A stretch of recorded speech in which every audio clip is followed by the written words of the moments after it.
ஆவியராகிய திரியேக கடவுளுக்கு மாட்சி உண்டாவதாக. இப்பரிசுத்த தொழுகைக்கு வந்திருக்கின்றவர்கள் யாவரையும் இறைமகன் இயேசு கிறிஸ்துனுடைய திருப்பெயர்னாலே வாழ்த்தி வரவேற்றுக் கொள்கிறேன். அப்படி இருக்க சகோதரரே, நீங்கள் உங்கள் சரீரங்களை பரிசுத்தமும் தேவனுக்கு பிரியமான ஜீவபலியாக ஒப்புக் கொடுக்க வேண்டுமென்று தேவனுடைய இரக்கங்களை முன்னிட்டு உங்களை வேண்டிக் கொள்கிறேன். இதுவே நீங்கள் செய்யத்தக்க புத்தியுள்ள ஆராதனை. நீங்கள் இந்த பிரபஞ்சத்துக்கு ஒத்த வேஷம் தெரியாமல் தேவனுடைய நன்மையும் பிரியமும் பரிபூர்ணமான சித்தம் என்னதென்று பகுத்தறியத்தக்கதாக உங்கள் மனம் புதிதாகிறதுனாலே மறுரூபமாகுங்கள். ஆண்டவருடைய நாமத்தை நாம் புகழ்ந்து போற்றி பாடுவோம்.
ஜெபம் செய்வோம்.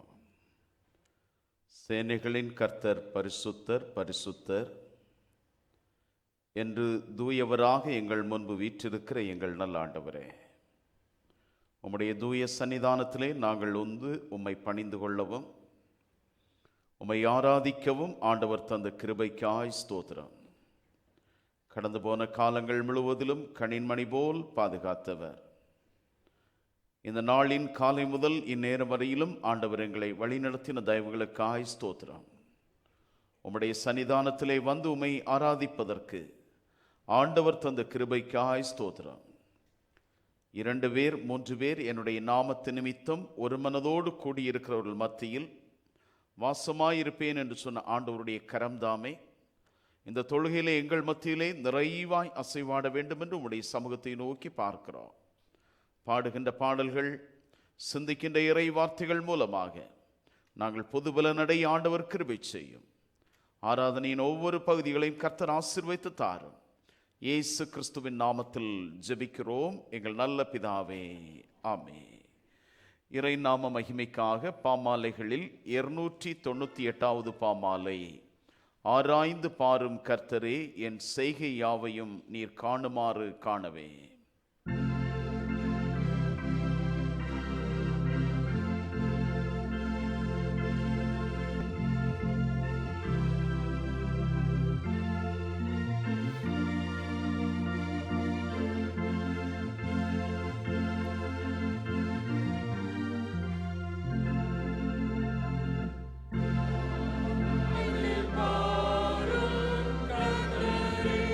Yeah.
முறையாக படிக்கும்படியாக தெரிந்து கொள்ளப்பட்ட சங்கீதம், சங்கீதங்களின் புஸ்தகம், சங்கீதம் 89, 19 முதல் 37 வரையுள்ள வசனங்கள். சங்கீதம் 89, 19 முதல் 37 வரை. அப்பொழுது நீர் உம்முடைய பக்தனுக்கு தரிசனமாகி சகாயம் செய்யத்தக்க சக்தியை ஒரு சௌரியவான் மேல் வைத்து ஜனத்தில் தெரிந்து கொள்ளப்பட்டவனை உயர்த்தினேன்.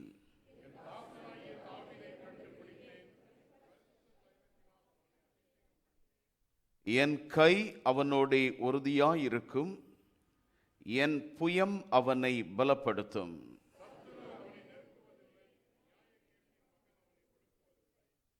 அவன் சத்துருக்களை அவனுக்கு முன்பாக மடங்கடித்து அவனை பகைக்கிறவர்களை வெட்டுவேன்.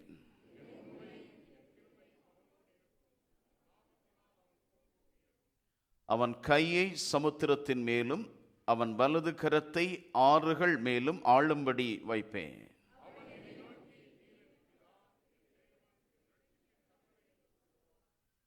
நான் அவனை எனக்கு முதற்பேரானவனும் பூமியின் ராஜாக்களை பார்க்கிலும் மகா உயர்ந்தவனும் ஆக்குவேன்.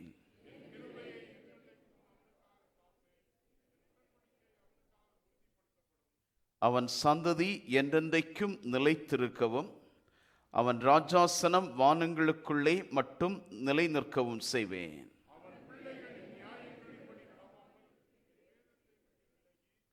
என் கட்டளைகளை கைக்கொள்ளாமல் என் நியமங்களை மீறி நடந்தால்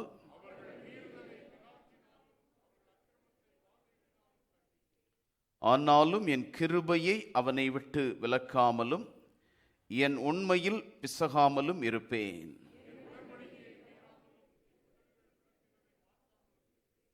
ஒரு விசை என் பரிசுத்தத்தின் பேரில் ஆணையிட்டேன், தாவீதுக்கு நான் பொய் சொல்லேன்.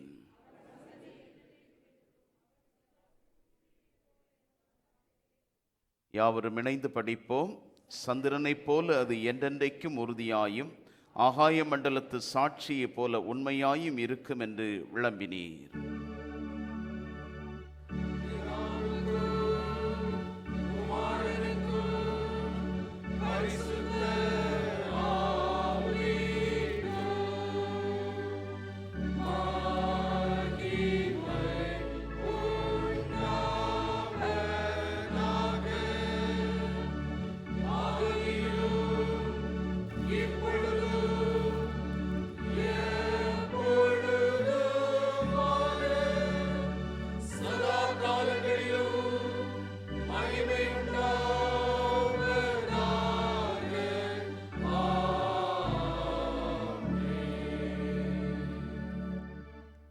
எவனுடைய மீறுதல் மன்னிக்கப்பட்டதோ, எவனுடைய பாவம் மூடப்பட்டதோ அவன் பாக்கியவான்.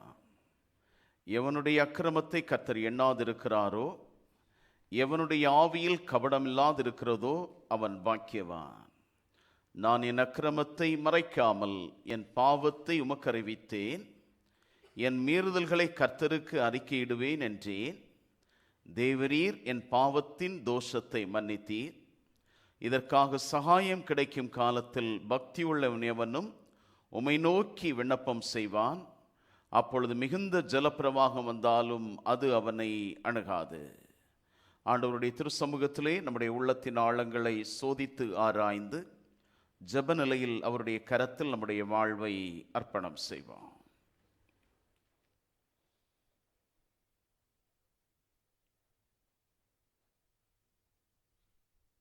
பரிசுத்தம் நிறைந்த ஆண்டவரை தொழுது கொள்ள வந்திருக்கின்றவர்களாகிய நாம், ஆண்டவர் விரும்புகின்ற பரிசுத்தத்தின் தன்மைகள், சாயல்கள் நம்மில் வெளிப்பட்டனவா?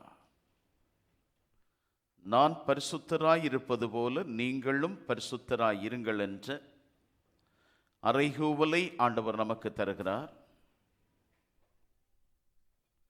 ஆண்டவருக்கு பிரியமுள்ள மக்களாக நம்முடைய வாழ்வின் பாதைகள் அமைந்தனவா?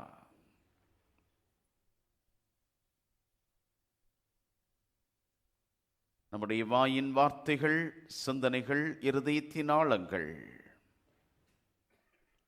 ஆண்டவருக்கு பிரியமுள்ளவைகளாய் அமைந்தனவா?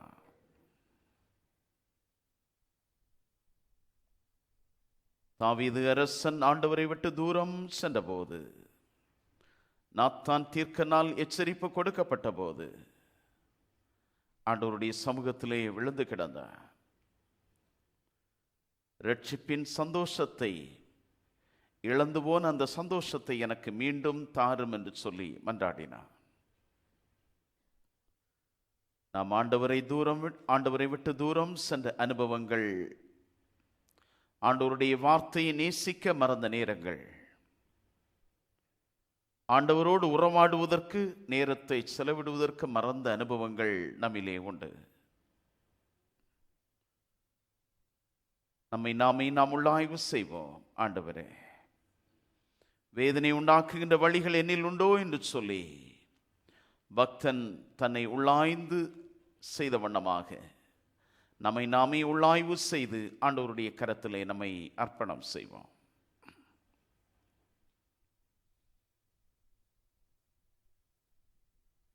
நன்மை செய்ய வேண்டும் என்ற விருப்பம் என்னில் இருக்கிறது. ஆயினும் நான் விரும்பாத தீமையே நிறைவேற்றி வருகிறேன். என்னில் வாசமாயிருக்கிற பாவமே அப்படி என்னை செய்ய தூண்டுகிறது என்று சொல்லி தூய பவுலார் குறிப்பிடுகிறார். பல நேரங்களில் நம்முடைய அனுபவம் இவ்வண்ணமாய் இருக்கிறதா? கர்த்தருடைய சத்தம் நம்முடைய காதுகளில் தொனித்தும் தீய வழிகளை விட்டு விலகி கர்த்தரை நாடி பின்பற்றுவதற்கு நாம் ஆயத்தமாய் இருக்கிறோமா? விசுவாசம் உள்ளவர்களாய் அவரை நோக்கி கூப்பிடுகிறவர்கள் எத்தனை பேர்களோ அத்தனை பேர்களையும் அவருடைய பிள்ளைகளாகின்ற அதிகாரத்தையும் புத்திர சுவிகார உரிமையும் தருகிறார். நாம் அவரண்டை திரும்பினால் அவரிடத்திலிருந்து வாழ்வை பெற்றுக்கொள்வோம். இதோ வாசற்படி நின்று கதவை தட்டுகிறேன். ஒருவன் என் சத்தத்தை கேட்டு கதவை திறந்தால் நான் அவனுள் பிரவேசிப்பேன் என்ற அறைகூவலை ஆண்டவர் தந்து கொண்டே இருக்கிறார்.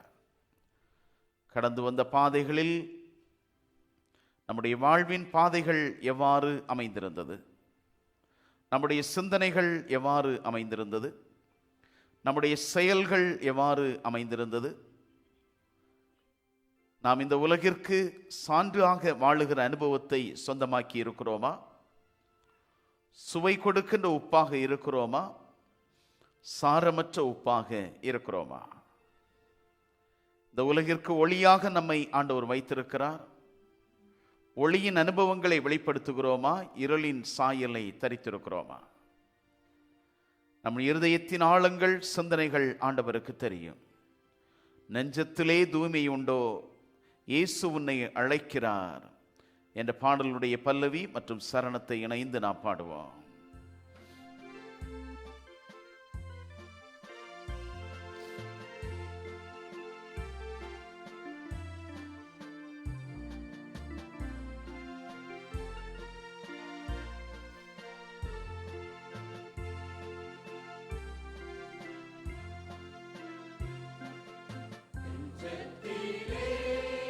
தூய்மையுண்டோ? இயேசு வருகிறார்.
நெஞ்சத்திலே தூய்மையுண்டோ?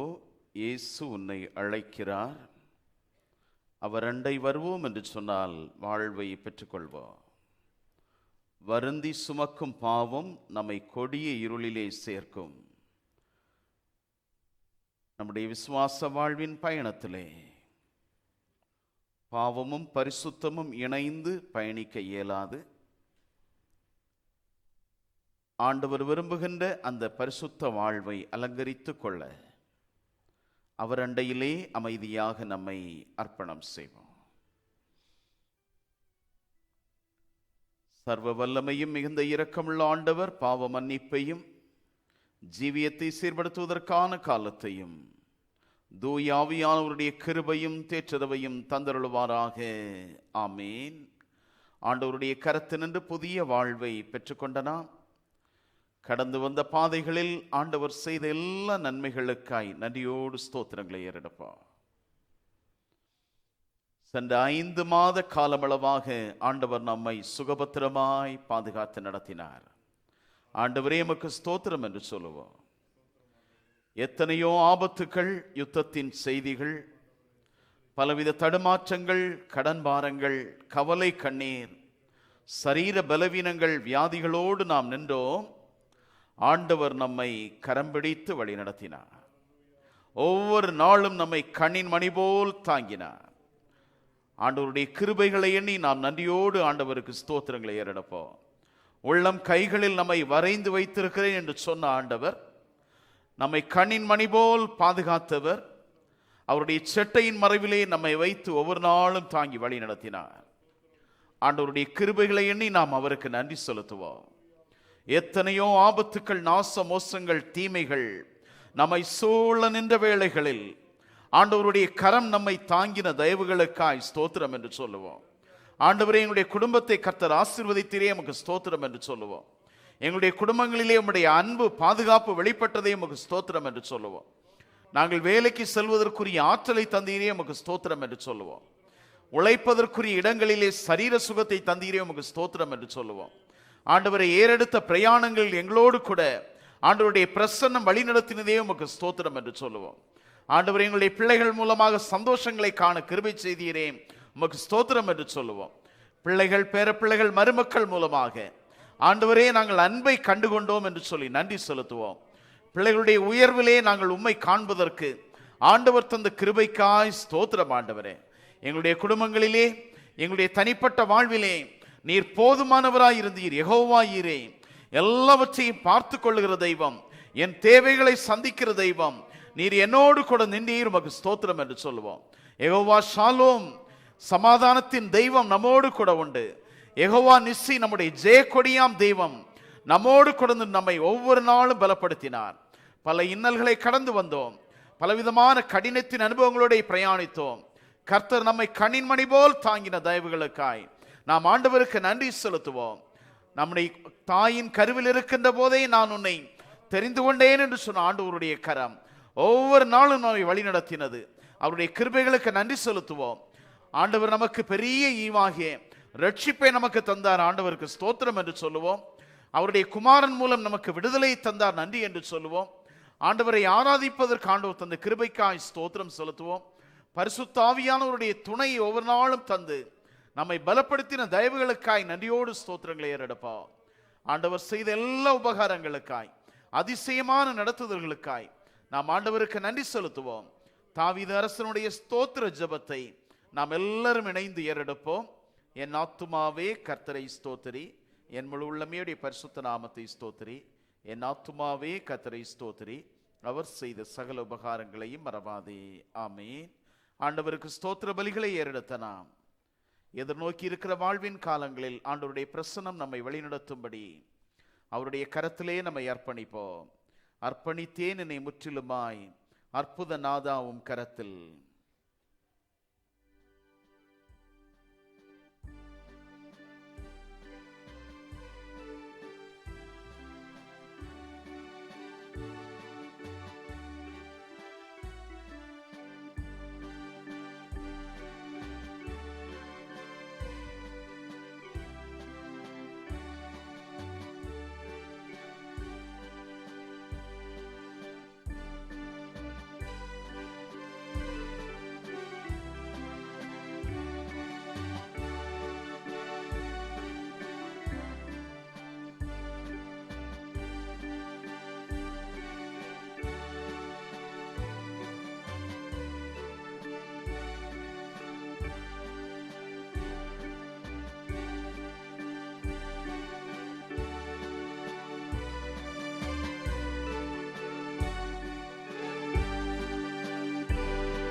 அர்ப்பணித்தேன் என்னை முற்றிலுமாய், அற்புதநாதா உம் திருக்கரத்தில் என்று சொல்லி எங்களுடைய வாழ்வையும் திருக்கரத்திலே தருகிறோம்.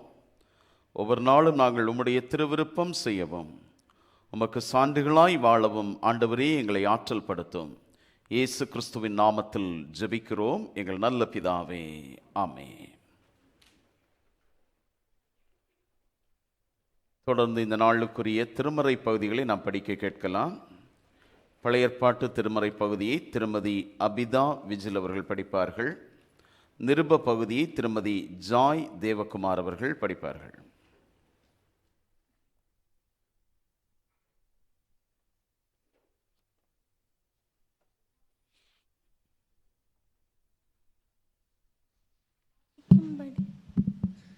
வாசிக்கும்படியாக தெரிந்து கொள்ளப்பட்ட முதலாம் வேத பாடம் 2 நாளாகவும் 20ஆம் அதிகாரம் வசனங்கள் 13 முதல் 20 முடிய. 2 Chronicles chapter 20 verses starting from 13. 2 நாளாகமும் 20ஆம் அதிகாரம் வசனங்கள் 13 முதல். யூதா கோத்திரத்தார் அனைவரும், அவர்கள் குழந்தைகளும் அவர்கள் பெண் ஜாதிகளும் அவர்கள் குமாரரும் கூட கர்த்தருக்கு முன்பாக நின்றார்கள். அப்பொழுது சபையின் நடுவில் இருக்கிற மத்தனியாவின் குமாரனாகிய ஏயேலின் மகனான பெனேயாவுக்கு பிறந்த சகரியாவின் புத்திரன் எகாசியேல் என்னும் ஆசாபின் புத்திரரில் ஒருவனான லேவியன் மேல் கர்த்தருடைய ஆவி இறங்கினதினால் அவன் சொன்னது, சகல யூதா கோத்திரத்தாரே, எருசலேமின் குடிகளே, ராஜாவாகிய யோசபாத்தே கேளுங்கள். நீங்கள் அந்த ஏராளமான கூட்டத்திற்கு பயப்படாமலும் கலங்காமலும் இருங்கள் என்று கர்த்தர் உங்களுக்கு சொல்கிறார். இந்த யுத்தம் உங்களுடையதல்ல, தேவனுடையது. நாளைக்கு நீங்கள் அவர்களுக்கு விரோதமாக போங்கள். இதோ அவர்கள் சிஸ் என்னும் மேட்டு வழியாய் வருகிறார்கள். நீங்கள் அவர்களை எருவேல் வனாந்திரத்திற்கு எதிரான பள்ளத்தாக்கின் கடையாந்தரத்திலே கண்டு சந்திப்பீர்கள். இந்த யுத்தத்தை பண்ணுகிறவர்கள் நீங்கள் அல்ல, யூதா மனுஷரே. எருசலேம் ஜனங்களே, நீங்கள் தரித்து நின்று கர்த்தர் உங்களுக்கு செய்யும் இரட்சிப்பை பாருங்கள். பயப்படாமலும் கலங்காமலும் இருங்கள். நாளைக்கு அவர்களுக்கு எதிராக புறப்படுங்கள். கர்த்தர் உங்களோடே இருக்கிறார் என்றான். அப்பொழுது யோசபாத் தரைமட்டும் முகங்குனிந்தான். சகல யூதா கோத்திரத்தாரும் எருசலேமின் குடிகளும் கர்த்தரை பணிந்து கொள்ள கர்த்தருக்கு முன்பாக தாழ விழுந்தார்கள். கோகாத்தியரின் புத்திரரிலும் கோராகியரின் புத்திரரிலும் இருந்த லேவியர் எழுந்திருந்து இஸ்ரவேலின் தேவனாகிய கர்த்தரை மகா சத்தத்தோடே கம்பீரமாய் துதித்தார்கள்.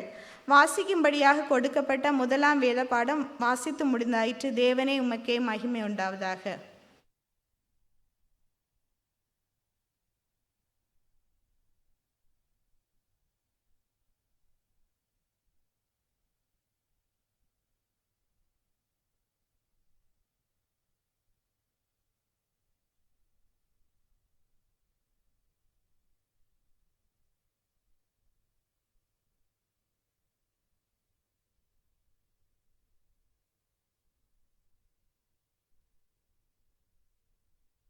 வாசிக்க தெரிந்து கொள்ளப்பட்ட 2ஆம் வேத பகுதி அப்போஸ்தலர் 18ஆம் அதிகாரம் வசனங்கள் 24 முதல் 28 வரை. அப்போஸ்தலர் அதிகாரம் 18ஆம் அதிகாரம் வசனங்கள் 24 முதல் 28 வரை. Acts chapter 18 verses 24 to 28.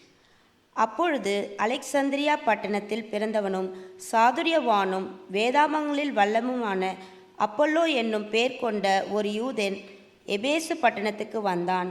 அவன் கர்த்தருடைய மார்க்கத்திலே உபதேசிக்கப்பட்டு யோவான் கொடுத்த ஸ்நானத்தை மாத்திரம் அறிந்தவனாயிருந்து ஆவியிலே அனலுள்ளவனாய் கர்த்தருக்கு அடுத்தவைகளை திட்டமாய் போதகம் பண்ணி கொண்டு வந்தான்.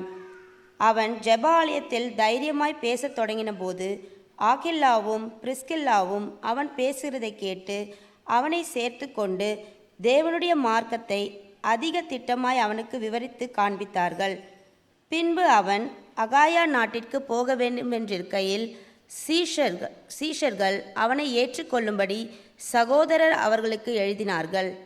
அவன் அங்கே வந்த பின்பு வெளியரங்கமாய் யூதர்களுடனே பலமாய் தர்க்கம் பண்ணி இயேசுவே கிறிஸ்து என்று வேத வாக்கியங்களை கொண்டு திருஷ்டாந்தப்படுத்தினபடியால் கிருபையினாலே விசுவாசிகளானவர்களுக்கு மிகவும் உதவியாயிருந்தான்.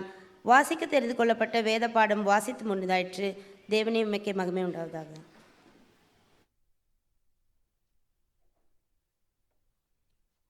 படிக்கும்படியாக தெரிந்து கொள்ளப்பட்ட நற்செய்தி பாகம் யோவான் எழுதின நற்செய்தி நூல் 8ஆம் அதிகாரம் வசனங்கள் 12 முதல் 20 வரை. யோவான் 8ஆம் அதிகாரம் 12 முதல் 20 வரை. மறுபடியும் இயேசு ஜனங்களை நோக்கி, நான் உலகத்திற்கு ஒளியாயிருக்கிறேன். என்னை பின்பற்றுகிறவன் இருளிலே நடவாமல் ஜீவ ஒளியை அடைந்திருப்பான் என்றார்.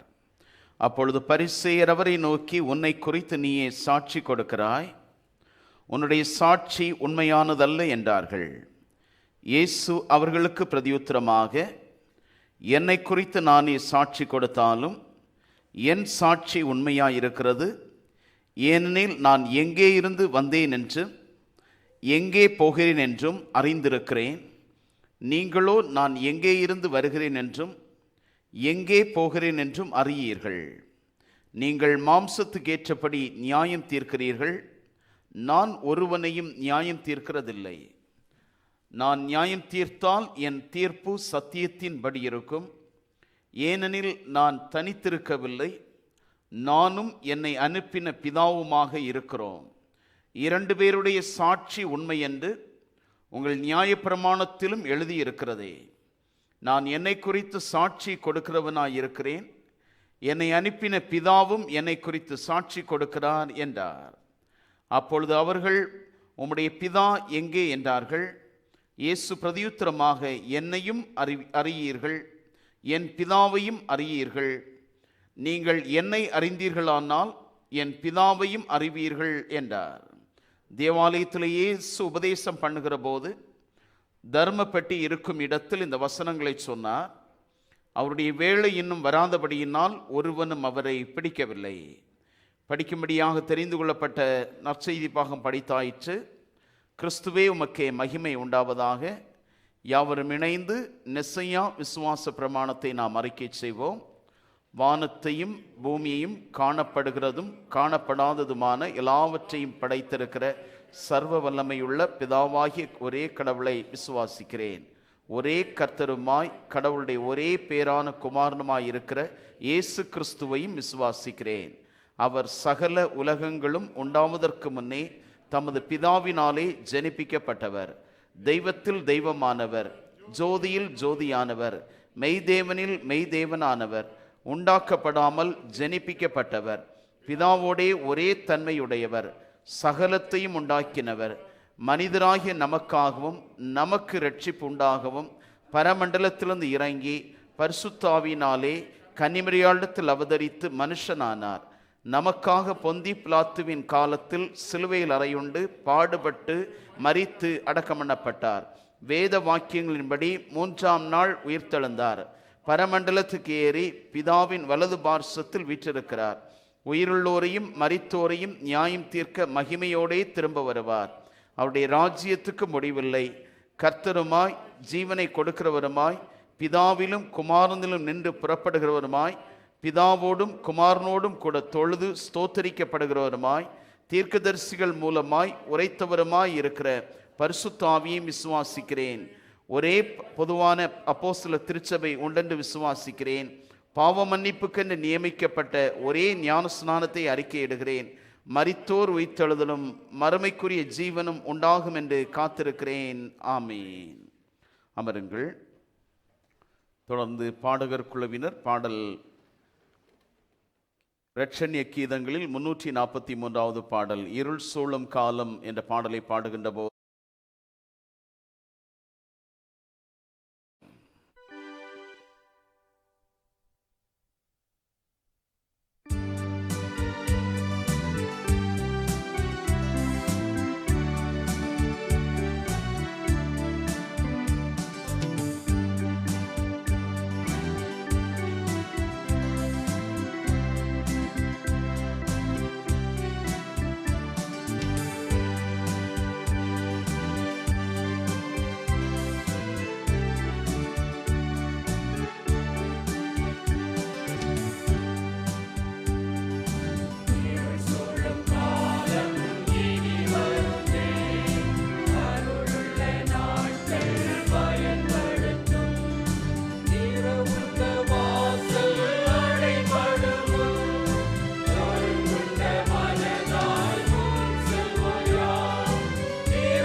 செய்வோம்.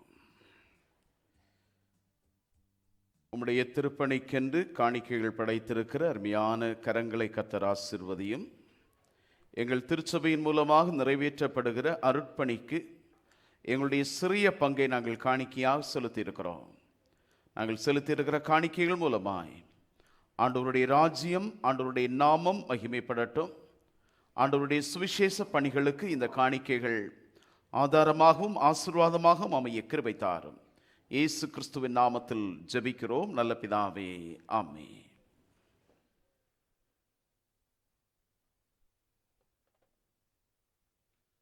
தொடர்ந்து இந்த நாளுக்குரிய அறிவிப்புகளை சபை செயலர் அவர்கள் கொடுப்பார்கள். ஜெபம் செய்வோம்.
துதிகளின் மத்தியில் வாசமாயிருக்கிற பரிசுத்தம் நிறைந்த நல்ல ஆண்டவரே, உம்முடைய திருப்பாதத்திலே எங்கள் கண்ணீர், கவலை, ஏக்கங்கள், வாழ்வுக்குரிய தேவைகள் எல்லாவற்றை கர்த்தருடைய பாதத்திலே நாங்கள் தருகிறோம்.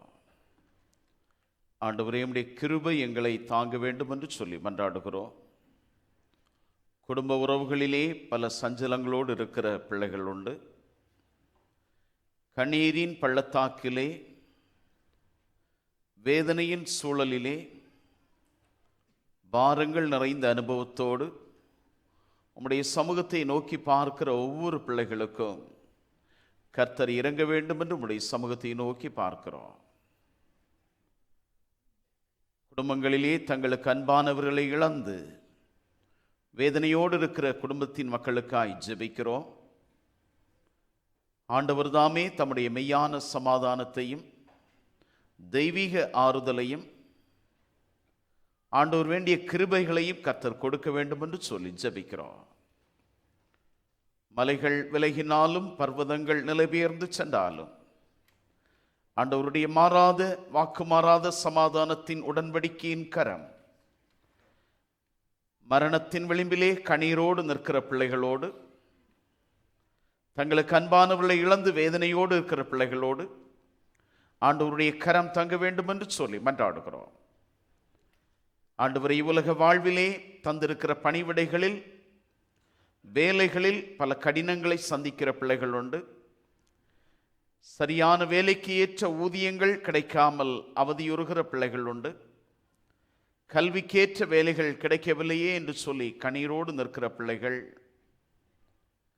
ஆண்டவரை வேலை இழப்பு நிமித்தமாய் எதிர்காலம் எப்படி அமையுமோ என்று சொல்லி கண்ணீரோடு நிற்கிற பிள்ளைகள் உண்டு. கர்த்தர் ஒவ்வொரு பிள்ளைகளுக்கும் இரக்கம் பாராட்ட வேண்டும் என்று சொல்லி ஜெபிக்கிறோம். புதிய வேலை வாய்ப்புகளுக்காய் முயற்சி செய்கின்ற போது கர்த்தர் மனித ஒத்தாசைகளை ஆண்டவர் தாரும், தெய்வீக வழிநடத்துதல்களை ஆண்டவர் தாரும். வேலை வாய்ப்புகளுக்குரிய திறந்த வாசலை ஆண்டவர் ஏற்படுத்தி தர வேண்டும் என்று சொல்லி ஜெபிக்கிறோம். ஆண்டவரே, நாங்கள் வாழுகிற கால சூழலில் யுத்தத்தின் செய்திகளை கேட்டு பல நேரங்களில் கண்ணீரோடு நிற்கிற அனுபவங்கள் உண்டு. ஆண்டவர் இறங்க வேண்டும் என்று சொல்லி ஜெபிக்கிறோம். உலக நாடுகள், அண்டை நாடுகள் மத்தியிலே ஆண்டவருடைய சமாதானத்தின் கரம் நிறைவாய் தங்க வேண்டும் என்று சொல்லி ஜெபிக்கிறோம். சமாதானத்தின் முயற்சிகளை முன்னெடுக்கிற தலைவர்கள், இதற்கான பேச்சுவார்த்தைகள் தடைபட்டு நிற்கின்ற சூழலில் ஆண்டவதற்கான முயற்சிகளை வாய்க்கு செய்ய வேண்டும் என்று சொல்லி மன்றாடுகிறோம். இந்த நிமித்தமாக பொருளாதார நெருக்கடிகள், உலகமெங்கிலும் பலவிதமான வேலை இழப்புகள், பொருளாதார வீழ்ச்சிகளினூடே பயணிக்கிறோம். ஆண்டவரே, உம்முடைய கரம்தாமே இந்த சூழ்நிலைகளை மாற்றி சுபிட்சமான காலங்களை ஏற்படுத்தி தர வேண்டும் என்று உம்முடைய சமூகத்தை நோக்கி பார்க்கிறோம். எங்களுடைய குடும்பங்களிலே ஆண்டவர் தந்திருக்கிற மணலை குழந்தைகளுக்காய் ஸ்தோத்திரம். ஆண்டவர் ஆசீர்வதியும் ஒவ்வொரு குழந்தைகளும் கர்த்தருக்கு பிரியமுள்ள பிள்ளைகளாக எழும்பி பிரகாசிக்கட்டும். வாலிப வயதிலே இருக்கிற பிள்ளைகள் ஆண்டவருடைய வேத வசனத்தை பட்டயமாக தரித்து கொண்டு பரிசுத்தம் என்கிற அலங்காரத்தை தரித்து கொண்ட பிள்ளைகளாக, விசுவாச பாதையிலே ஆண்டவருக்கு என்று வாழுகிற பிள்ளைகளாக எங்கள் பிள்ளைகளை ஆண்டவர் பண்படுத்த வேண்டும் என்று சொல்லி மன்றாடுகிறோம். எங்களுடைய பிள்ளைகள் உலகத்தின் தீமைகளுக்கு விலக்கி காக்கப்படுவதற்கு ஆண்டவர் கிருபை செய்ய வேண்டும் என்று சொல்லி மன்றாடுகிறோம். குடும்பத்தின் தலைவர்களுக்காய் ஜெபிக்கிறோம். கர்த்தர் ஆசீர்வதியும். வேலைகளுக்கு செல்கிறவர்கள் உண்டு, சரீர பலவீனங்களோடு இருக்கிற பிள்ளைகள் உண்டு, கர்த்தர் இறங்கும். குடும்பத்தின் தலைவிகளை கர்த்தர் ஆசீர்வதியும். குடும்பத்தின் காரியங்களுக்கென்று எடுக்கின்ற ஒவ்வொரு முயற்சிகளையும் புத்தியுள்ள தாய்மார்களாக இல்லத்தின் வாழ்வை கட்டி எழுப்பி ஆண்டவருடைய நாம மகிமைப்படுத்த ஆண்டவர் கிருபை செய்யும். திருமண வயதிலே இருக்கிற பிள்ளைகள் உண்டு, ஏற்ற வரன்கள் கிடைப்பதற்காய் ஆயத்தப்படுகிற பிள்ளைகள் உண்டு. குடும்பங்களிலே திருமணம் போன்ற தூய நியமங்களில் இணைகிற பிள்ளைகள் உண்டு. கர்த்தர் தாமே ஒவ்வொரு பிள்ளைகளையும் ஆசீர்வதிக்க வேண்டும் என்று சொல்லி ஜெபிக்கிறோம். ஆண்டவருடைய கிருபை அருமையான பிள்ளைகளோடு நிறைவாய் தங்கட்டும். ஆண்டவர் தாமே திருமண பந்தங்கள் மூலமாக குடும்பங்களிலே புதிய வாழ்வுக்கு நேராய் அடியெடுத்து வைக்கிற பிள்ளைகளோடும் குடும்பங்களில் உம்முடைய சமாதானம் தங்க வேண்டும் என்று சொல்லி ஜெபிக்கிறோம். ஆண்டவரே, வாலிப வயதின் சூழல்களில் எங்களுடைய பிள்ளைகள் தங்களுடைய விசுவாச வாழ்வை காத்துக்கொள்ளவும், சரீரமாம் ஆலயத்தை கரைப்படுத்தி போடாதபடி கர்த்தருக்கு பிரியமுள்ள பிள்ளைகளாய் வாழ ஆண்டவரே கிருபை செய்யும். விசேஷமாக எங்களுடைய திருச்சபைக்காய் உம்முடைய சமூகத்திலே மன்றாடுகிறோம். ஆண்டவர், இந்த தேசத்தில் எங்களுக்கு தந்திருக்கிற அழகிய திருச்சபைக்காய் ஸ்தோத்திரம். ஆண்டவரே, நாங்கள் மக்களாக இணைந்து ஆண்டவருடைய நாமத்தை மகிமைப்படுத்துவதற்கும் ஆண்டவரை தொழுது கொள்வதற்கும் எல்லா ஆவிக்குரிய நன்மைகளினால் நிறைப்பதற்கும் ஆண்டவர் கொடுத்த பெரிய கிருபைகளுக்காய் நன்றி செலுத்துகிறோம். இந்த திருச்சபையினுடைய ஊழியங்கள் எல்லாவற்றையும் கர்த்தருடைய பாதத்திலே தருகிறோம். ஒவ்வொரு ஊழியங்களை கர்த்தர் ஆசீர்வதியும். விசேஷமாக வரும் நாட்களிலே சில்ட்ரன் பைபிள் ஸ்கூல் மூலமாக நடைபெற இருக்கிற ரெட்ரீட்டுக்காய் நாங்கள் ஜெபிக்கிறோம். எங்களுடைய பிள்ளைகளுக்கு அது ஆசீர்வாதமாய் அமைய கர்த்தர் கிருபை செய்யும். ஆண்டவர் தாமே ஒவ்வொரு பிள்ளைகளும் விசுவாசத்தில் வேரூன்றி கட்டப்படுவதற்கும் ஆண்டவருக்கு சாட்சியுள்ள பிள்ளைகளாய் எழும்பி பிரகாசிக்கவும் கர்த்தர் கிருபை செய்ய வேண்டும் என்று நம்முடைய சமூகத்தை நோக்கி மன்றாடுகிறோம்.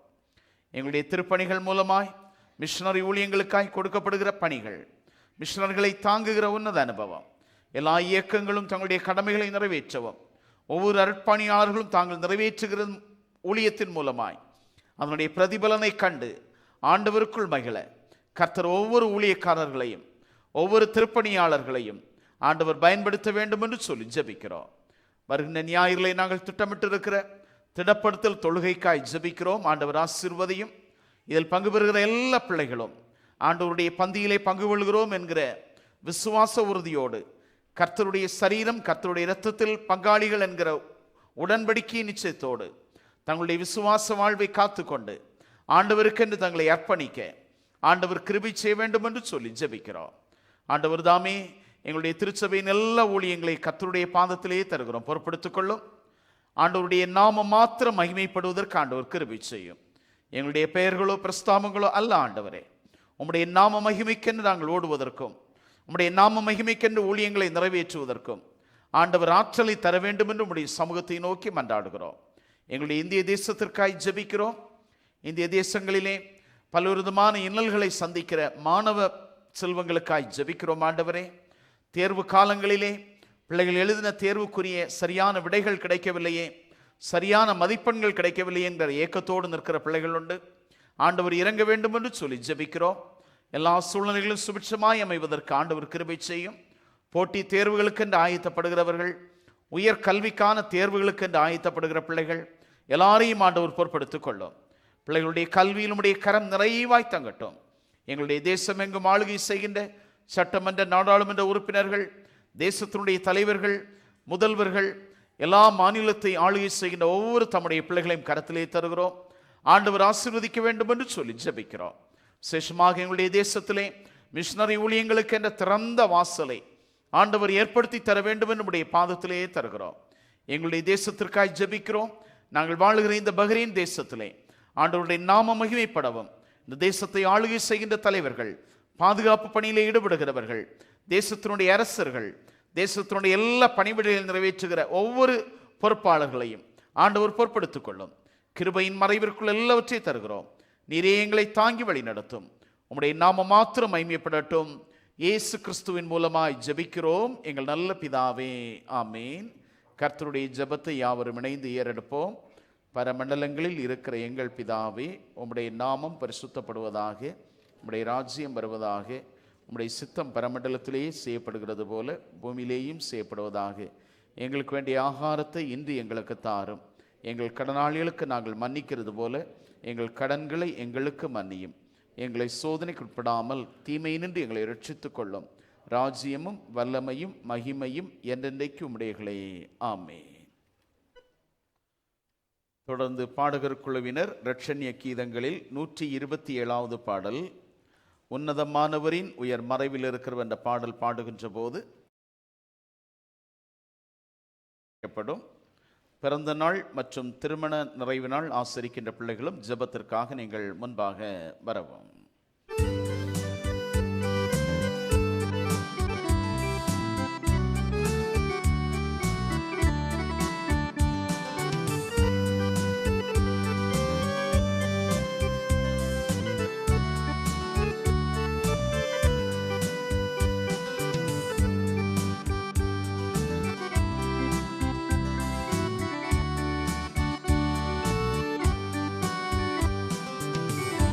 உன்னதமானவர்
படைத்திருக்கிற காணிக்கைகளுக்காக ஜெபம் செய்வோம்.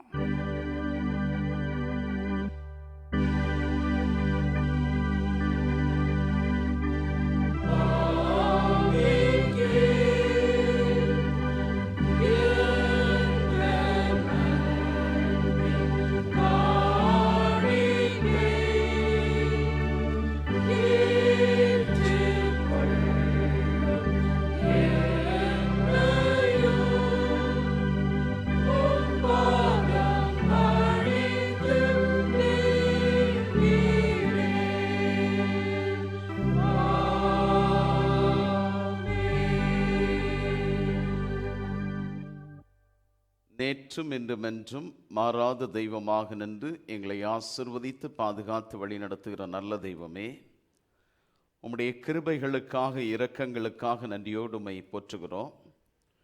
உம்முடைய பாதத்தண்டையிலே புதிய வயதில் பிரவேசிக்க ஆயத்தப்படுகிற தம்முடைய பிள்ளைகளாக, குடும்ப வாழ்வில் புதிய ஆண்டில் அடியெடுத்து வைக்கின்ற பிள்ளைகளாக, உம்முடைய சமூகத்தில் இரக்கத்திற்காய் உம்மை நோக்கி பார்க்கிற பிள்ளைகள் மீது கர்த்தருடைய மாறாத காருண்யம், மாறாத சமாதானம், தெய்வீக கிருபை நிறைவாய் தங்க வேண்டும் என்று சொல்லி மன்றாடுகிறோம். வருஷத்தை நன்மையால் முடிசூட்டுகிற ஆண்டவருடைய கரம், பாதைகளை நெய்யாய் பொழிய பண்ணுகிற தூய அனுபவத்தை கர்த்தர் கொடுத்து ஆசீர்வதியும். உம்முடைய ஆலய சமூகத்திலும் உம்முடைய திருப்பணிகளுக்கென்று பல நிலைகளில் காணிக்கை படைத்த ஒவ்வொரு குடும்பங்களுக்காய் ஸ்தோத்திரம். ஆண்டவர் தாமே பை காணிக்கையாக மிஷனரி திருப்பணிக்கென்று காணிக்கையை படைத்த பிள்ளைகள், இல்ல சந்திப்பு காணிக்கைகளை கொடுத்திருக்கிற பிள்ளைகள், உபவாச ஜபக்கொடுகையிலே காணிக்கை படைத்த பிள்ளைகள், இன்னும் பல நிலைகளில் உம்முடைய ஊழியத்தின் பங்காளிகளாக பல திருப்பணிகளுக்கென்று தங்களை அர்ப்பணித்து செய்த ஒவ்வொரு பிள்ளைகளை கர்த்தர் ஆசீர்வதியும். மேலான தெய்வீக நன்மைகளினால் நிரப்பியருளும். தெசலோனிக்கே திருச்சபையினர் தங்கள் வறுமையிலும் ஆண்டவருக்கென்று தாராளமாய் கொடுத்தார்கள். தங்களையே ஆண்டவருக்கென்று கொடுத்தார்கள். தங்களுடைய எல்லாவற்றையும் ஆண்டவருக்கென்று அர்ப்பணித்தார்கள். அந்த தூய அனுபவம் எங்களிலே பெருக கிருபை தாரும். உம்முடைய சமூகத்தில் இந்த காணிக்கைகள் எல்லாவற்றையும் தருகிறோம், அங்கீகரியும், ஆசீர்வதியும். இயேசு கிறிஸ்துவின் நாமத்தில் மன்றாடுகிறோம் எங்கள் நல்ல பிதாவே, ஆமென். ஆண்டவருடைய வார்த்தைக்காக நாம் ஆயத்தப்படலாம்.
வார்த்தைகள் மூலமாக எங்களோடு பேசுகின்ற நல்ல தெய்வமே, உம்முடைய மெல்லிய சத்தத்தை கேட்க எங்களுடைய இருதயத்தை பண்படுத்தும்.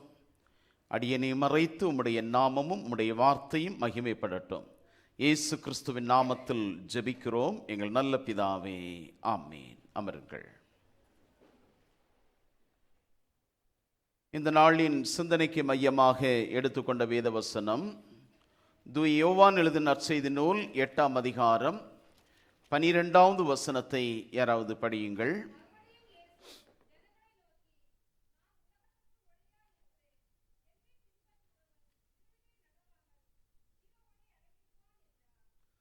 நான் உலகத்திற்கு ஒளியாயிருக்கிறேன், என்னை பின்பற்றுகிறவன் இருளிலே நடவாமல் ஜீவ ஒளியை அடைந்திருப்பான் என்றார். ஒரு ஞானி ஒருவர் கையிலே ஒரு லாந்தர் விளக்குடன் பட்ட பகலிலே வெளிச்சத்திலே சாலை ஓரத்திலும் சந்தையிலும் அந்த விளக்கை கொளுத்தி கொண்டே சென்று கொண்டே இருந்தார். காண்கின்ற மனிதருடைய முகத்திலெல்லாம் அந்த வெளிச்சத்தை அவர் அடித்து உற்று நோக்கி கொண்டே இருந்தார். அந்த ஞானியை பார்த்தவர்கள் எல்லாரும் கேட்டார்கள், உண்மையிலே உங்களுக்கு என்ன ஆகிவிட்டது?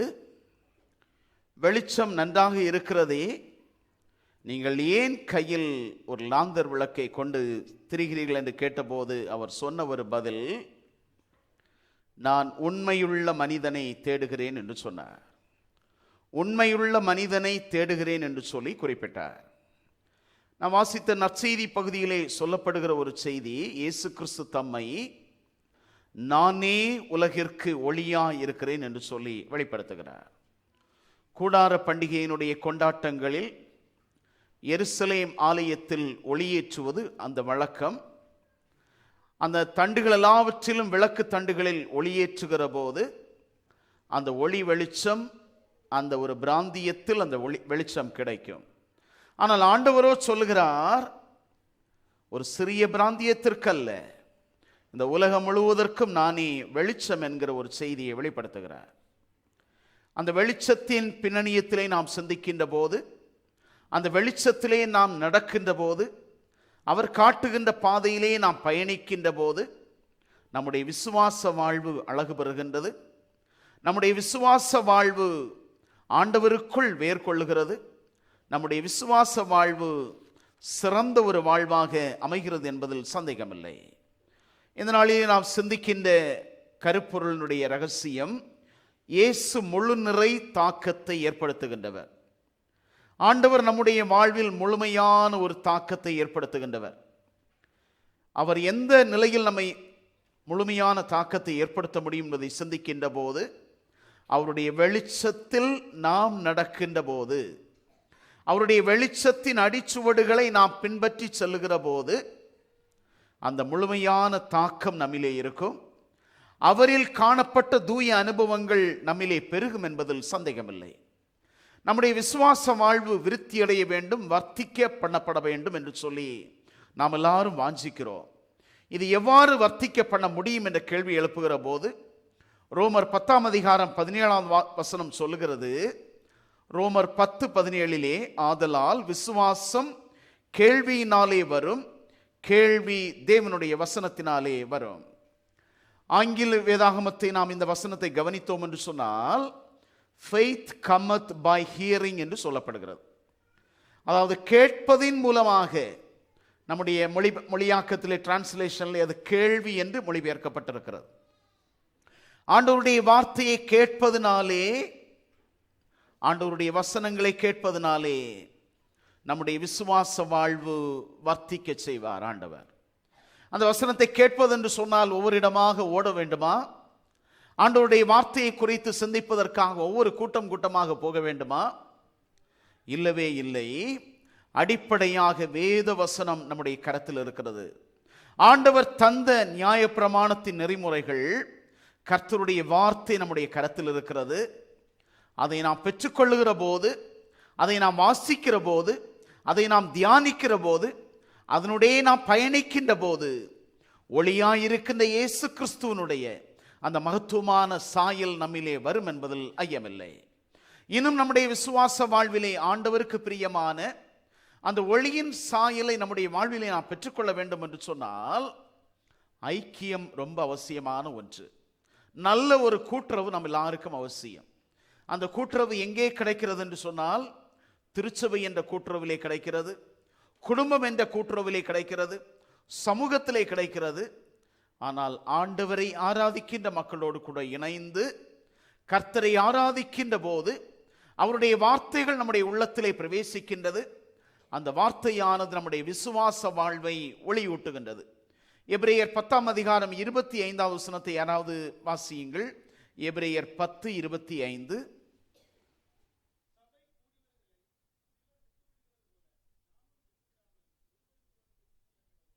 இங்கே சொல்லப்படுகிற செய்தி போதும், சபை கூடி வருதலை சிலர் விட்டு விடுகிறது போல நாமும் விட்டு விடாமல் ஒருவருக்கொருவர் புத்தி சொல்ல கடவோம். எபிரேய திருச்சபையிலே எபிரேயருக்கு தூய பவுலான் எழுதுகிற அந்த கடிதத்தில் சொல்லுகிற அனுபவம், அங்கே இருந்த ஒரு பிரச்சனை, சபையில் ஆராதிப்பதற்கு மக்கள் வருவதில்லை. ஐரோப்பிய நாடுகளுடைய செய்திகளை நாம் நன்கு அறிவோம். இப்பொழுது அங்கே இருக்கிற ஆலயங்களில் ஆராதிப்பதற்கு மக்கள் இல்லை என்கிற ஒரு கேள்வி. நம்முடைய இந்திய பின்னணியத்திலும் நம்முடைய வாழ்வியல் சூழலிலும் நம்முடைய பெற்றோர் நமக்கு தந்திருக்கிற, நம்முடைய முன்னோர்கள் நமக்கு தந்த ஒரு பெரிய ஒரு பரிசு, ஆலயத்துக்கு நம்ம எல்லாரும் கூட்டிட்டு போவாங்க. ஒருவேளை நாம திரும்பி பார்த்தோம் என்று சொன்னால், அவர்கள் நம்மை ஆயத்தப்படுத்தி முதலாவது அனுப்பி விட்டு விடுவார்கள். போங்க, சர்ச்சுக்கு டைமுக்கு போகணும், வேகமாக போங்க என்று சொல்லி அனுப்பி விடுவார்கள். அந்த விசுவாசம் நமக்குள் இருக்கின்றபடியினால் அது நம்மை வர்த்திக்க செய்கிறது. அந்த ஐக்கியம் நமக்குள் இருக்கிறபடியினால் அந்த அன்பிலே நாம் பெறுகிறோம். எபிரேயர் 10:25 சொல்லப்பட்ட வண்ணம், சபை கூடி வருதலை சிலர் விட்டு விடுகிறது போல நாமும் விட்டு விடாமல் ஒருவருக்கொருவர் புத்தி சொல்ல கடவோம். ஆண்டவரை ஆராதிப்பதற்கு நமக்கு கிடைக்கிற நேரத்தை கருத்தாய் பயன்படுத்துவோம். ஒருவேளை நமக்கு பல பாரங்கள் வரலாம், பல சிக்கல்கள் வரலாம், ஒருவேளை நெருக்கடியான சூழல்கள் வரலாம், உடனே நம்முடைய ஆவி ஆத்துமா ஒருவேளை சோர்ந்து போகலாம். ஆயினும் ஆண்டவர் சொல்லுகிற ஒரு செய்தி என்னவென்று சொன்னால், நம்முடைய சரீரம் பலவீனம் உள்ளது, நம்முடைய ஆண்டவர் தந்திருக்கிற தூய ஆவியானவர் நம்மை உற்சாகப்படுத்துகின்றவர். எனவே ஆண்டவருடைய காரியங்களுக்கும் ஆண்டவருடைய பணிக்கும் நம்மால் முடியும் மட்டும் முன்னுரிமை கொடுக்கின்ற போது நிச்சயமாக இயேசு கிறிஸ்துவில் காண்கிற அந்த ஒளியின் அனுபவங்களை நாம் பெற்றுக்கொள்ள முடியும். அந்த வெளிச்சத்தின் அனுபவங்களை நாம் பெற்றுக்கொள்ள முடியும். முதலாவது நாம் கற்றுக்கொள்ளுகிற செய்தி, இறை நம்பிக்கை விதைக்கின்ற யோசபாத். 2 நாளாகமத்தினுடைய புஸ்தகம் 20ஆம் அதிகாரத்திலே இந்த மன்னனுடைய வாழ்வை குறித்து சொல்லப்படுகிறது. 12வது வசனத்திலே நாம் சிந்திக்கின்ற போது, 2 நாளாகமம் 20ஆம் அதிகாரம் 12வது வாக்கியத்திலே, எங்களுக்கு விரோதமாக வந்த இந்த ஏராளமான கூட்டத்துக்கு முன்பதாக எங்களுக்கு பலன் இல்லை என்று சொல்லிவிட்டு தொடர்ச்சியாக சொல்லுகிறார், ஆகையால் எங்கள் கண்கள் உமையே நோக்கி கொண்டிருக்கிறது என்றார். எங்கள் கண்கள் உமையே நோக்கி கொண்டிருக்கிறது என்று சொன்னார். யோசபாத் என்கிற ஒரு மனிதன் யூதா தேசத்தினுடைய அரசனாக பொறுப்பெடுக்கிறான். பொறுப்பெடுக்கிற போது அந்த தேசத்திலே அந்நிய தெய்வ வழிபாடுகள் பெருகி இருக்கிறது. பல சிக்கல்கள் அங்கே இருக்கிறது. தேசத்திலே பொருளாதார சீர்குலைவுகள். அவன் முதலாவது செய்கின்ற காரியத்தை பார்க்கிற போது 2 நாளாகமம் 17ஆம் அதிகாரம் 6வது வாக்கியத்தில் சொல்லப்படுகிறது, அவன் மேடைகளையும் விக்கிரக தோப்புகளையும் யூதாவை விட்டு அகற்றினான். தீட்டானவைகளை அகற்றினான், தகாதவைகளை அப்புறப்படுத்தினான், தேவையற்றவைகளை ஒதுக்கி தள்ளினான்.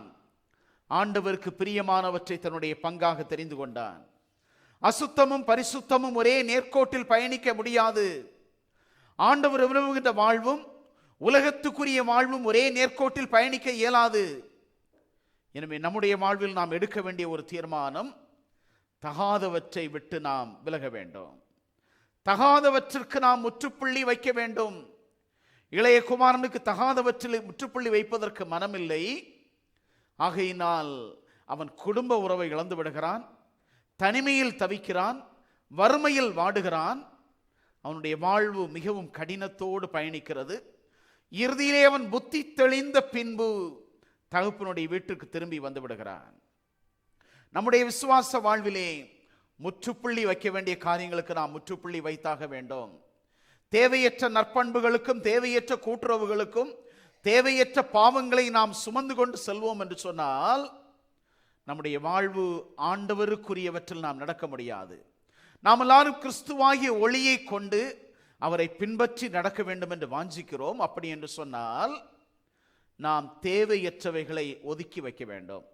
இரண்டாவது, இந்த யோசபாத் மன்னனுடைய அனுபவத்தை சிந்திக்கின்ற போது அவன் இறை வார்த்தைகளை நேசித்தான், பிறரையும் இறை வார்த்தைகளை நேசிக்க தூண்டினான். 2 நாளாகமத்தின் புஸ்தகம் 17ஆம் அதிகாரம் 3வது 4வது வசனத்திலே சொல்லப்படுகிற செய்தி என்னவென்று சொன்னால், கர்த்தர் யோசபாத்தோடு இருந்தார், அவன் பாகால்களை தேடாமல் தன் தகப்பனாகிய தாவீது முன்னாட்களில் நடந்த வழிகளில் நடந்து தேவனை தேடி அவருடைய கற்பனைகளின்படி நடந்து கொண்டான். ஒரு மன்னனாக அவன் எடுக்கிற ஒரு தீர்மானம் பொருளாதாரத்தை பற்றி சிந்திக்கவில்லை, நாட்டினுடைய வளத்தை பற்றி சிந்திக்கவில்லை, நாட்டினுடைய பாதுகாப்பை பற்றி யோசிக்கவில்லை. அவன் எடுக்கிற ஒரு தீர்மானம், என் தகப்பனாகிய தாவீது ஆண்டவருக்கு கீழ்ப்படிந்தான், நானும் அந்த வழியிலே நடப்பேன், ஆண்டவருடைய கற்பனைகளின் வழியிலே நடப்பேன் என்று சொல்லி கர்த்தருடைய வார்த்தையை சொந்தமாக்கி கொண்டார். சங்கீதம் 101:12 வாக்கியம் சொல்லுகிறது, நீதிமானுடைய வேர் கனி கொடுக்கும்.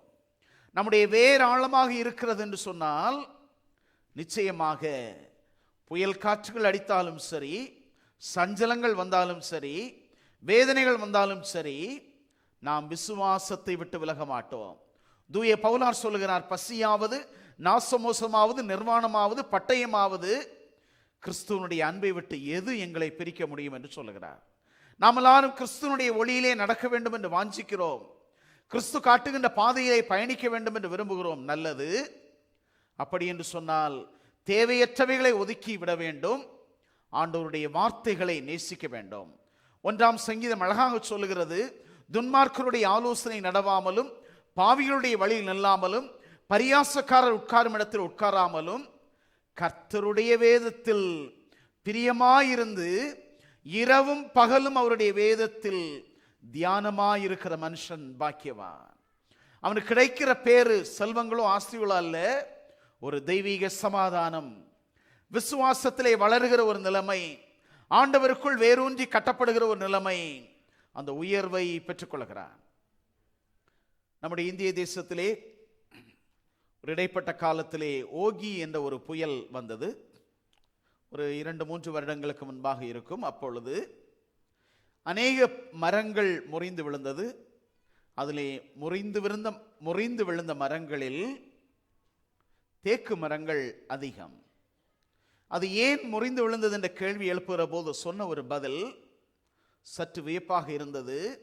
தேக்கு மரத்தினுடைய வேர்கள் எல்லாம் பூமியின் ஆழத்திற்குள் செல்லாது, அந்த வேர்கள் மேலாக படர்ந்து செல்கிறபடியினால் தான் அவைகளால் புயலுக்கு தாக்கு பிடிக்க முடியவில்லை என்ற செய்தி சொல்லப்பட்டது. நம்முடைய விசுவாச வாழ்விலும் நம்முடைய வேர் கிறிஸ்துவுக்குள் வேரூன்றி கட்டப்பட வேண்டும். நாம் கிறிஸ்துவுக்குள் வேரூன்றி நிலைத்து நிற்போம் என்று சொன்னால், புயல்கள் வீசினாலும் பெருவெள்ளம் வந்தாலும் கண்மலையாம் கிறிஸ்து நமக்கு உறுதுணை. கண்மலையாம் கிறிஸ்து நம்மோடு கூட இருக்கிறார். புத்தியுள்ள மனிதன் கட்டின வீடு, அவனுடைய வீட்டிலே புயல் வருகிறது, பெருவெள்ளம் வருகிறது, காற்று வருகிறது, அவனுக்கு பல நிலைகளிலே மோதல் வருகிறது, அவனுடைய இல்லத்தின் அமைப்புகள் எல்லாம் அசைக்கப்படுகிறது. ஆயினும் அந்த வீடு விழவில்லை. ஏனென்று சொன்னால் அவன் கற்பாறையாகிய வேத வசனத்தின் மீது தன்னுடைய வீட்டை கட்டியமைத்திருந்தான். இங்கே யோசபாத் என்கிற மனிதனுடைய வாழ்விலே விசுவாசத்திலே ஆண்டவருடைய வார்த்தையை முன்னிறுத்துகிறான், கர்த்தருடைய வார்த்தையை முன்னிறுத்தி செயல்படுகிறான். அதோடு அவன் செய்கின்ற ஒரு காரியம் 2 நாளாகமம் 17:7 வரை உள்ள வசனங்களை பார்த்தோம் என்று சொன்னால், நியாயப்பிரமாண நூலை எல்லாரும் கற்றுக்கொள்வதற்கு அங்கே ஒரு குழுவை ஏற்படுத்துகிறான். நியாயப்பிரமாணத்தை எல்லாரும் கற்றுக்கொள்ளுங்கள், ஒவ்வொரு தெருவாக சென்று அதை பிரசங்கிப்பதற்கென்று ஆட்களை நியமிக்கிறான். எல்லா மக்களுக்கு விளக்கி சொல்லுகிறான்.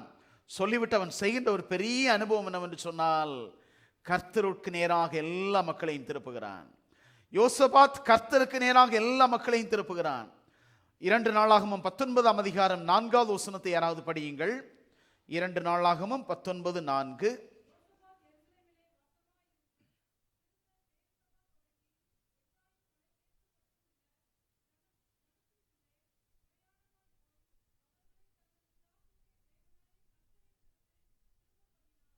அவர்களை தங்கள் பிதாக்களுடைய தேவனாகிய கர்த்தரிடத்திற்கு திரும்ப பண்ணினான். ஒரு அரசன் ஆண்டவருக்கு நேராக எல்லா மக்களையும் திருப்புவதற்கு அவன் பிரயாசப்படுகிறான். நாம் எல்லாரும் ஒளியாகிய கிறிஸ்துவிலே வளர வேண்டும் என்று சொல்லி விரும்புகின்றோம். நல்லது. தேவையற்றவைகளை ஒதுக்க வேண்டும், ஆண்டவருடைய வார்த்தையை நேசிக்க வேண்டும், நம்மோடு கூட இருக்கிற ஆண்டவருக்கு பிரியமான மக்களையும் அந்த இறை வார்த்தையை வாசிப்பதற்கும் கற்றுக்கொள்வதற்கும் தியானிப்பதற்கும் நாம் அந்த தூண்டுதலை கொடுக்க வேண்டும். இத்தகைய ஒரு மன்னனுடைய வாழ்விலும் பிரச்சனை வருகிறது. பிரச்சனை என்னவென்று சொன்னால், 2 நாளாகமத்தின் புத்தகம் 20ஆம் அதிகாரத்தை நாம் எடுத்துக்கொள்கிற போது மோவாபியர் அங்கே திட்டமிடுகிறார்கள், அம்மோனியர் திட்டமிடுகிறார்கள், மெனோனியர் திட்டமிடுகிறார்கள். எல்லாரும் இணைந்து யோசபாத்துக்கு எதிராக வருகிறார்கள். சூழ்நிலை மாறிவிடுகிறது. எல்லோரும் எதிரிகள் எல்லாரும் ஒன்றாகி விட்டார்கள். இப்பொழுது யோசபாத் தனித்து விடப்பட்டிருக்கிறான். ஆயினும் அவனுடைய மனதிலே அவன் எடுக்கிற ஒரு தீர்மானம் தான் மிகவும் ஆச்சரியமான ஒன்று. நாம் எல்லாருடைய விசுவாச வாழ்வுக்கும் ஒரு உந்துதலாய் இருக்கிறது. அவன் எடுக்கிற ஒரு தீர்மானம் 2 நாளாகமம் 20ஆம் அதிகாரம் 3வது வசனத்திலே அவன் யூதா தேசம் எங்கும் உபவாசத்தை அறிவித்தான். எல்லாரும் கர்த்தரை தேடுங்கள், ஒரு முகத்தோடு ஆண்டவரை நோக்கி பாருங்கள் என்று சொல்லி அவன் எல்லா ஜனங்களையும் உபவாசிப்பதற்கு தூண்டுகின்றான். அதோடு கூட ஆண்டவருடைய சன்னிதானத்தில் விழுந்து கிடக்கிறான். ஆண்டவரே, நான் என்ன செய்வேன்? ஆண்டவரே, என்னிடத்தில் எந்த பலனும் இல்லையே, ஆற்றலும் இல்லையே, நான் என்ன செய்வேன் என்று கர்த்தருடைய பாதத்தில் விழுந்து கிடக்கிறான். 2 நாளாகமம் 20ஆம் அதிகாரம் 12வது வாக்கியம் சொல்கிறது, எங்கள் தேவனே அவர்களை நியாயம் தீர்க்க மாட்டீரோ? எங்களுக்கு விரோதமாக வந்த இந்த ஏராளமான கூட்டத்துக்கு முன்பாக நிற்க எங்களுக்கு பலன் இல்லை. நாங்கள் செய்ய வேண்டியது இன்னதென்று எங்களுக்கு தெரியவில்லை. ஆகையால் எங்கள் கண்கள் உம்மையே நோக்கி கொண்டிருக்கிறது. அவனுடைய விசுவாச தெளிவை பாருங்கள், ஒரு மன்னனுடைய தெளிவு. அவன் ஆண்டவருடைய சமூகத்தை நோக்கி பார்த்து சொல்கிறான், ஆண்டவரே, என்னால் ஒன்றுமில்லை. ஆண்டவரே, என்னிடத்தில் பலன் ஒன்றுமில்லை. நான் இயலாதவன். என்னிடத்தில் போதுமான ஆள்பலம் இல்லை. எங்களை எதிர்ப்பவர்கள் திரளாய் நிற்கிறார்கள். நான் என்ன செய்வேன் என்ற ஏக்கத்தோடு தன்னுடைய இயலாமையை ஆண்டவருடைய சமூகத்திலே தந்தான். ஆண்டவருடைய பாதத்திலே விழுந்து கிடந்து ஜெபித்தான். அங்கே தொடர்ச்சியாக நாம் படிக்கிற போது அவனை எதிரிட்டு வந்தவர்கள் எல்லாரும் அவர்களுக்குள்ளாகவே சண்டையிட்டு அவர்கள் வீழ்ந்தார்கள் என்ற செய்தியை நாம் படிக்க முடியும். பெராக்காவிலே கூடியவர்கள் எல்லாரும் ஆண்டவரை மகிமைப்படுத்தினார்கள். எனவே நம்முடைய விசுவாச வாழ்வின் பயணத்திலும் ஆண்டவருடைய அடிச்சுவடுகளை பின்பற்றி செல்ல வேண்டும் என்று நாம் எல்லாரும் விரும்புகிறோம். இந்த யோசபாத்தினுடைய வாழ்வில் இருந்து ஒளியாகிய கிறிஸ்துவிலே நாம் பயணிக்க வேண்டும் விரும்புகின்ற நாம் அந்த அடிச்சுவட்டிலே அவருடைய விசுவாச பாதையிலே நடப்பதற்கு தேவையற்றவைகளை விட வேண்டும். ஆண்டவருடைய வார்த்தைகளுக்கு செவி கொடுக்க வேண்டும். பிறரையும் ஆண்டவருடைய வார்த்தைகளை கற்றுக்கொள்வதற்கும் தியானிப்பதற்கும் ஊக்கம் தர வேண்டும். அவருடைய வாழ்வின் சூழல்களில் சாதகமற்ற அனுபவங்கள் வந்தாலும் சரி, நாம் கர்த்தருடைய பாதத்தை பிடித்துக் கொள்ள வேண்டும். இரண்டாவதாக நாம் கற்றுக்கொள்கிற ஒரு செய்தி என்னவென்று சொன்னால், இறை நம்பிக்கையை கற்றுக் கொடுக்கின்ற பிரிஸ்கில்லா ஆக்கில்லா தம்பதியினர்.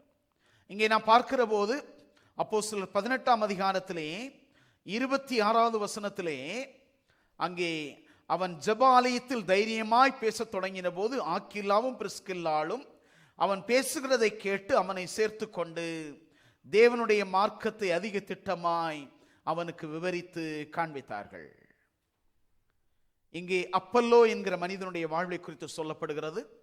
இந்த அப்பல்லோவினுடைய வாழ்வை குறித்து 1 கொரிந்தியர் நூலிலே அப்பல்லோக்காகவே ஒரு ரசிகர் கூட்டம் இருந்ததாக கொரிந்து சபையை பார்த்து சொல்கிறார். கொரிந்து சபையிலே பல குழுக்கள் இருந்தது. அந்த குழுக்களிலே அப்பல்லோவுக்கும் ஒரு குரூப் இருந்தது. அப்பல்லோ நல்ல நாவன்மை உடையவன், நன்றாக பேசுகின்ற பேச்சாற்றல் உடையவன். ஆனால் ஆண்டவருடைய வார்த்தைகளை புரிந்து கொள்வதிலே அவனுக்கு சில பிரச்சனைகள். அப்போஸ்தலர் 18ஆம் அதிகாரத்திலே நாம் அதனுடைய முந்தின பகுதிகளை எல்லாம் படிப்போம் என்று சொன்னால், யோவானுடைய உபதேசத்தில் வளர்ந்த ஒரு மனிதன், யோவானுடைய உபதேசத்தை தெரிந்து வைத்திருந்த ஒரு மனிதன், மேசியாவுடைய வருகை குறித்து புரிதல் இருக்கிறது. ஆனால் இயேசு கிறிஸ்துதான் மேசியா என்பதை அவனால் ஏற்றுக்கொள்ள இயலவில்லை.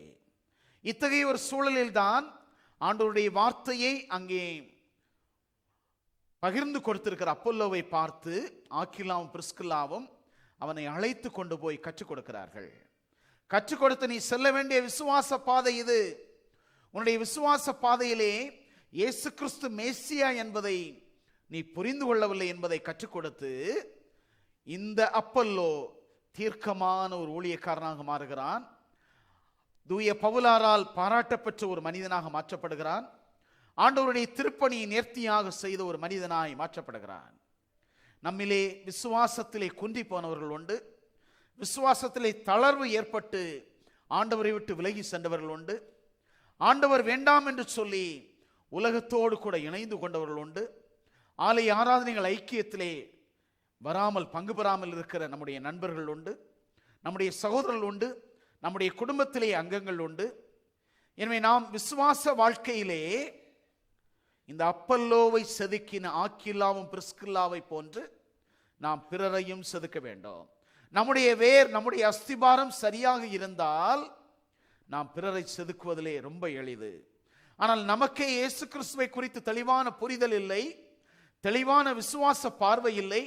அவர் எனக்காக மரித்தார், எனக்காக உயிர்த்தெழுந்தார் என்பதில் இன்னும் நமக்கு தெளிவில்லை என்று சொன்னால் நாம் பிறரை விசுவாச பாதையிலே நடத்த முடியாது. இங்கே ஆக்கில்லாவும் பிரிஸ்கில்லாலும் அப்பல்லோவை விசுவாச பாதையை நடத்தின அந்த பிரதிபலன் அப்போஸ்தலர் 18ஆம் அதிகாரம் 26வது வாக்கியத்தை யாராவது படியுங்கள்.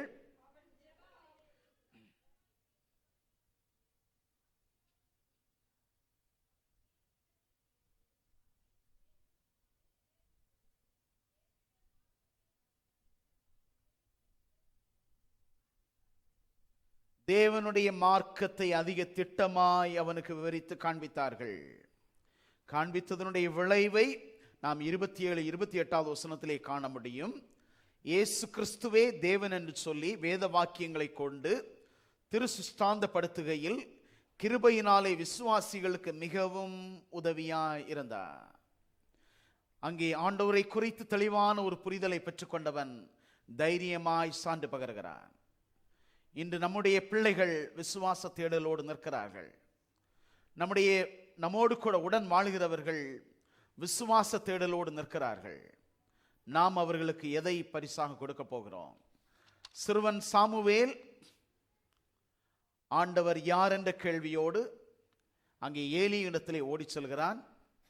ஏலிக்கு முதலில் புரியவில்லை, கடைசியில் புரிந்து கொண்ட போது சொல்லுகிறார், இது நிச்சயமாக ஆண்டவருடைய சத்தம் என்று சொல்லி அவனுக்கு ஆண்டவர் யார் என்பதை தெளிவுபடுத்துகிறார்.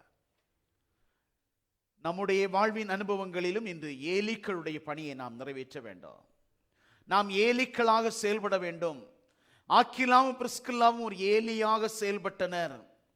அவருடைய செயல்பாடு நிமித்தமாக அப்பல்லோ என்கிற ஒரு மனிதன் ஆண்டவருக்காக கிறிஸ்துவை அறிவிக்கின்ற ஒரு கருவியாக மாற்றப்பட்டான். நம்முடைய திருச்சபையிலும் சில்ட்ரன் பைபிள் ஸ்கூல் உண்டு. இந்த திருப்பணியை பொறுப்போடு நிறைவேற்றுகிறவர்கள் உண்டு. நமக்கு ஒரு பெரிய பொறுப்பு தரப்படுகிறது. பொறுப்பு என்னவென்று சொன்னால், நாம் அப்பல்லோக்களை உருவாக்க வேண்டும். விசுவாச பாதையிலே யோசபாத் போன்ற மனிதர்களை உருவாக்க வேண்டும். விசுவாச பாதையிலே அப்பல்லோக்களை நாம் செப்பனிட வேண்டும். நம்முடைய பிள்ளைகள் எல்லாரும் ஆண்டவர் யார் என்ற கேள்வியோடு நிற்கிறார்கள். நம்முடைய சில்ட்ரன் பைபிள் ஸ்கூல் மூலமாக கோடை காலத்திலே விடுமுறை காலத்தில் பிள்ளைகள் படிப்பதற்கு மனப்பாட வசனங்கள் எல்லாம் தரப்பட்டிருக்கிறது. வெறும் வசனத்தை படிப்பதோடு மாத்திரமல்ல, அதை வாழ்வுக்கு சொந்தமாக்குவதற்கு நாம் வழிகாட்ட வேண்டும். ஆண்டவர் யார் என்கிற புரிந்து கொள்ளுதலை நம்முடைய பிள்ளைகளுக்கு நாம் கற்றுக் கொடுக்க வேண்டும். இயேசு கிறிஸ்து அந்த திருப்பணியை நேர்த்தியாக நிறைவேற்றினார். நானே உலகத்திற்கு ஒளி என்றவர் எல்லா ஜனங்களுடைய வாழ்விலும் ஒளியை ஏற்றி அந்த ரட்சிப்பின் சந்தோஷத்தை எல்லாருக்கும் கொடுக்கிறார்.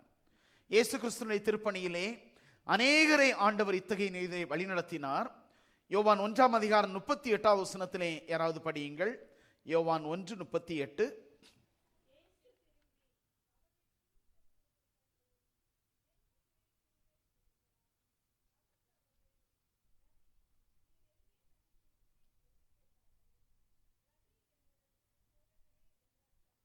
இங்கே அந்திரேயா மற்றும் அவனுடைய சகோதரன் ஆண்டவரை அறிந்து கொண்ட அனுபவம் விவரிக்கப்படுகிறது. அவர்கள் ஆண்டவரிடத்தை தேடி செல்கிறார்கள். தேடல் நிறைந்த உள்ளத்திலே ஆண்டவர் அவர்களை பார்த்து சொல்கிறார், வந்து பாருங்கள் என்று சொல்லி அழைத்து அந்த விசுவாச பாதையை கற்றுக் கொடுக்கிறார். கிறிஸ்துவாகிய ஒளியிலே நாம் எல்லாரும் நடப்போம் என்று சொன்னால் நிச்சயமாக அந்த ஒளியானது நம்முடைய இருள் நிறைந்த வாழ்வை பிரகாசிக்க பண்ணுகிறது. நாம் மாத்திரம் அந்த ஒளியிலே நடப்பதில்லை, நம்மை சுற்றி நிற்கிற அனைவரையும் அது பிரகாசிக்க செய்கிறது. யோவான் 1ஆம் அதிகாரம் 9ஆம் வசனம் சொல்லுகிறது, உலகத்தில் வந்த எந்த மனிதனையும் பிரகாசிப்பிக்கிற மெய்யான ஒளி. அந்த மெய்யான ஒளியாகிய கிறிஸ்துவண்டையிலே நாம் திரும்புவோம். அவர் காட்டுகிற பாதையிலே பயணிப்போம். விசுவாச உறுதியோடு நாம் நடைபயில்வோம். ஆண்டவரே, நான் உமக்கு பிரியமாய் வாழ்வேன், உம்முடைய அடிச்சுவடுகளை பின்பற்றுவேன் என்ற அர்ப்பணத்தோடு நாம் செயல்படுவோம்.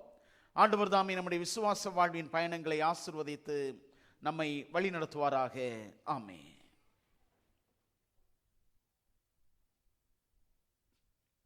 இறைநாம மகிமைக்காக கீர்த்தனைகளிலே இயேசு என ஸ்திபாரம், ஆசை என கவரே, நேசமுசிப்பாறுதல் இயேசுவில் கண்டேன் யானும் என்ற பாடலை நாம் யாவரும் நின்ற வண்ணமாக இணைந்து பாடுவோம்.